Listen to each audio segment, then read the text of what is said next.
I really dived into following you about 5-6 months ago. And a couple things that became really clear initially. I crashed on my mountain bike 5 years ago and broke my neck. For a long time, I wondered, what the fuck? What was this about? And in coming back into your work, I'm really seeing that I am so powerful and my resistance is so massive. And so my desire to speak with you today is because in hearing you talk about or coach people, that when they know there's something they really, really, really want, but there's too much in the way for it, go general. So I've been staying away from thinking about or really focusing on this idea of being able to heal my body. Yeah. So it's not easy though, because it comes up often, doesn't it? I'm in it like all constantly. the time. Constantly, yeah. So I've been focusing on other things, and over the last few months, there's been some amazing things that are starting to show up, and so I've kept seeing myself in the hot seat with you, and every week or so it would change what I'd be talking to you about. And I didn't think it would be, well, back in January, I thought it was this. And then every time in between, it hasn't been talking about this subject. And I'm looking for some coaching for how to softly come into opening up to the possibilities of physical healing. Yeah. Without creating more resistance. We've been getting ready for you for a while. This conversation that's been evolving is ready for you, and you're ready for it too. So let's just have fun with it for a little bit here. There are two significant things that we've been talking about and that you've been hearing that we want to amplify right now.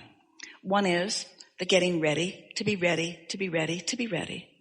And the willingness to be satisfied with where it is right now. This is the physical reality, but this is my level of satisfaction. And my level of satisfaction doesn't have to be tied to this. That's the key. Your level of satisfaction cannot be tied to the results you're seeking, because the results you're seeking aren't in evidence yet. Now, we're saying that to everyone about everything, but it's easier to hear it, isn't it, in relationship to this. So we'll keep saying it until it really clicks in a way that you can hear it. Finding satisfaction, period. Because think about it. Through life, you've been asking for a lot of things. And recently, you've been asking for physical rejuvenation, physical healing. So that's certainly in your vortex too. There are a whole lot of things in your vortex that are at various stages of gestation or ripeness or readiness for you to receive. That's not the question. The question isn't how far along is his healing in the vortex. The question is, how ready are you to match what's in the vortex? So let's say there's one thing that really matters to you right now, and it's obvious what it is. And there are 4 things that are important to you that are already really feeling good to you. If you focus on any one of those things that easily gives you a feeling of satisfaction, you are doing the best work for the one thing that hasn't come into alignment yet. But that's not how humans' minds usually work. You want to take the problem and give your undivided attention to the problem. So you take the thing that is not satisfying and you hold yourself there in a not satisfied and therefore not connected state of being. It's natural in humandom. It just doesn't work. And so it really is about, not just about finding some distraction. Esther has been really enjoying this game of satisfaction to the point that she's pretty sure if anyone were traveling with her who didn't know her, or maybe even who did, they would have her committed, because sometimes she's talking right out loud about the things that are satisfying to her in the moment. She'll be walking down the ramp on the airplane saying, this is so satisfying. This is so satisfying. It's so satisfying. Sometimes she does the highway patrol thing that the highway patrol does in California, where they zigzag across all the lanes of traffic in order to slow everyone down. She does that with her bag. Because it's so much fun, and it makes everybody behind her wonder what she's doing. She just wants them to slow down and enjoy what's written on the walls in the ramp. There are lots of beautiful pictures and wonderful things. She's just sort of playing a game of satisfaction with life these days for no good reason other than it's sort of kind of fun. Just find any reason that you can find and practice it. And then those things become more and more and more satisfying until the one thing that isn't satisfying becomes irrelevant in the satisfaction game.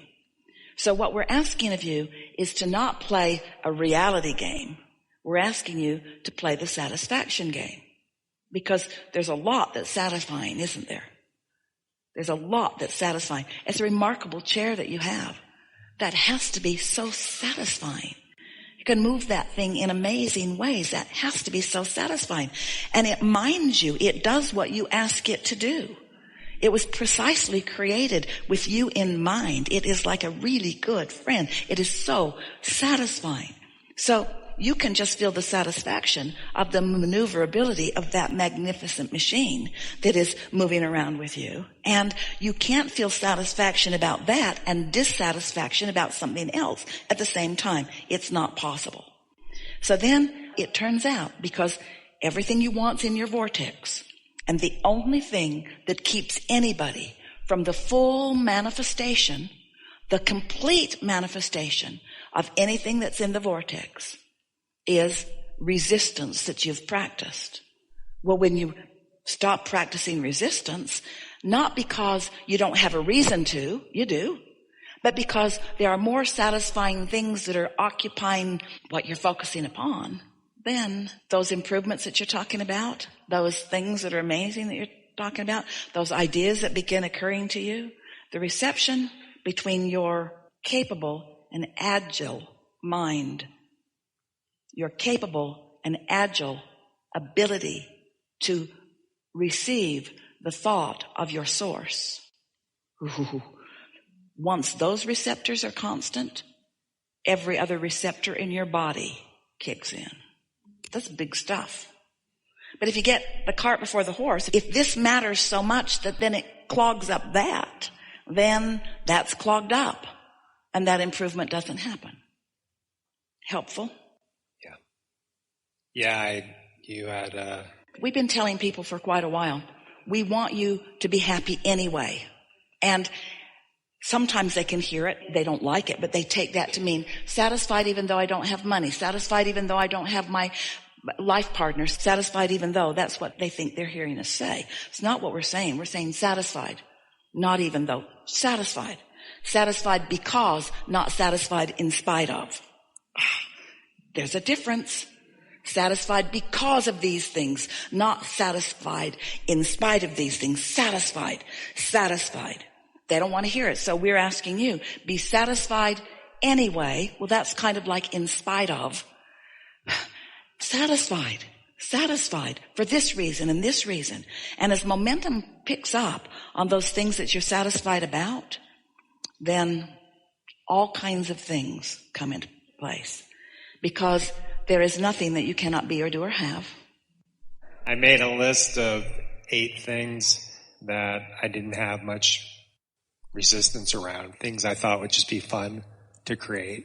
And the first one was to have really exceptionally interesting, exciting, out-of-the-box wildlife observations or encounters.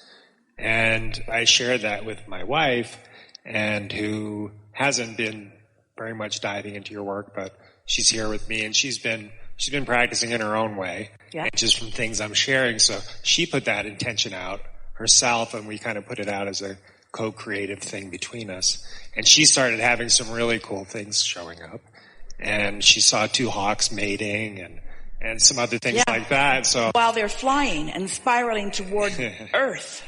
Well, they were on a tree, but still.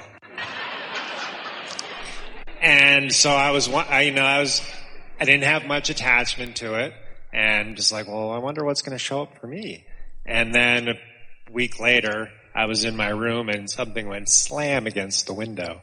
And I was like, was that a bird? Because I get birds hitting. And then it happened about 30 seconds later, slam. And I was like, what is that? And my caregiver was there with me. She said, I think it might be a squirrel. I was like, and then slam, it happened again. And she's like, it's a prairie dog. And I was able to turn my chair, and he did it one more time. And she said, I think he really wants to come see you. I think he wants you to see him because he is step 2 in the equation of you asking. Because you can be or do or have anything. Doesn't matter how bizarre it is. It doesn't happen that often. I don't know anyone who's seen a prairie dog throw themselves at their window. Yeah. But that was very satisfying. There you go. Yes, it is. There you go. Evidence of my resistance-free asking. And when the path opens up enough, I had an experience that I think is going to answer my question, but I'm looking for clarity. I have some other intentions that I've set, and they've been more general. And it was just a week and a half ago, I was inspired to write an intention for my relationship with my wife. And one of the things I said was, I want us to discover ways of connecting sexually that are mind-blowing. And I stayed away from creating intention with her because, I wanted to stay general. And I was a little nervous that if I got too focused on it, I'd push it away. But all of a sudden one day I had the inspiration. I wrote that down. It felt really good. And then 3 days later, which was last Sunday, we had this amazing experience together. Yeah. And so the question...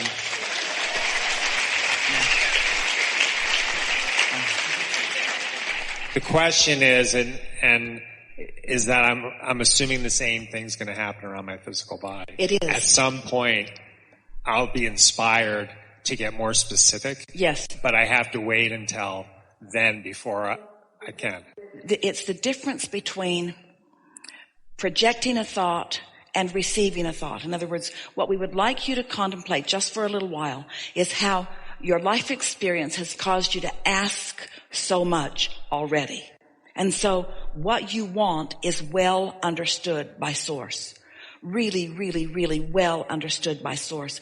And it's a desire that is so powerful that it has the attention of Source in a very strong way. And so all the stops are out and all the cooperative components are gathered and it is all in place. And so the only thing for you to do is to be satisfied and allow and satisfied and allow. And when you reach for things that you doubt, then you don't accomplish that. That's why you almost have to stay off the subject. And that was a really good, powerful, big step towards showing you that you could ask for something that formerly you would not have even considered. But when the idea occurred to you and then it manifested in the way that it did, then it made you feel more confidence in other things that you may ask for that are inspired. In other words, once you get the hang of this and you've got it, sometimes even what you're asking for will be inspired. When that thought came to you, that wasn't a request. That was an inspired thought. That was a thought that you were ready to receive. Ooh, you were ready to receive the thought of it before you were ready to receive the experience of it. And had you not been ready to receive the thought of it, you couldn't have experienced the experience of it. And remember how the thought of it felt. And how satisfying it was even in the thought of it, you see. That's really the piece that we're wanting you to take from this conversation. And you've got it. You've got it. So then there are a few things. Don't rush anything. Because when you're in a hurry, you're not satisfied. In other words, impatience is not your friend. Impatience means that you've got a vibration going on that's in your way. It's the satisfaction factor that you're looking for. But here's the big thing. Don't fake it. And don't push it.